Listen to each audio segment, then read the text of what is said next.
Bharat Canada વચ્ચે સંબંધોની નવી શરૂઆત। એનએસએ અજીત ડોભાલની ઓટાવામાં બેઠક મળી। કેનેડાની રાજધાની ઓટાવામાં અધિકારીઓ સાથે બેઠક મળી છે। 2 વર્ષથી ચાલતા તણાવના અંત મુદ્દે ચર્ચા થઈ। બંને દેશના સુરક્ષા સહયોગને મજબૂત કરવા પર સહમતિ। સંસ્થાગત સંબંધોને ફરી સક્રિય કરવા પર સહમતિ બની। સુરક્ષા કાયદો વ્યવસ્થામાં સહયોગ મુદ્દે પણ સહમતિ બની છે। દ્વિપક્ષીય સુરક્ષા સંવાદ અંતર્ગત આ બેઠક થઈ। બંને દેશ સુરક્ષા કાયદો વ્યવસ્થા માટે સંપર્ક અધિકારી બનાવશે। આંતરિક સંવાદ વધુ ઝડપી બનાવવામાં મદદ મળશે। તો સંસ્થાગત સંબંધોને ફરી સક્રિય કરવા માટે સહમતિ બંધાઈ છે। દ્વિપક્ષીય સુરક્ષા સંવાદ પર ચર્ચા થઈ છે।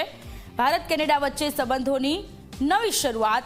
સુરક્ષા કાયદો વ્યવસ્થામાં સહયોગ મુદ્દે પણ સહમતિ સધાઈ। દ્વિપક્ષીય સુરક્ષા સંવાદ અંતર્ગત આ બેઠક મળી હતી। સુરક્ષા કાયદો વ્યવસ્થા માટે સંપર્ક અધિકારી બનાવવામાં આવશે। ભારત અને કેનેડા વચ્ચે છેલ્લા ઘણા સમયથી જે સંબંધોમાં ખટાશ આવી હતી, આખરે તેનો અંત આવ્યો છે અને બેઠક મળી।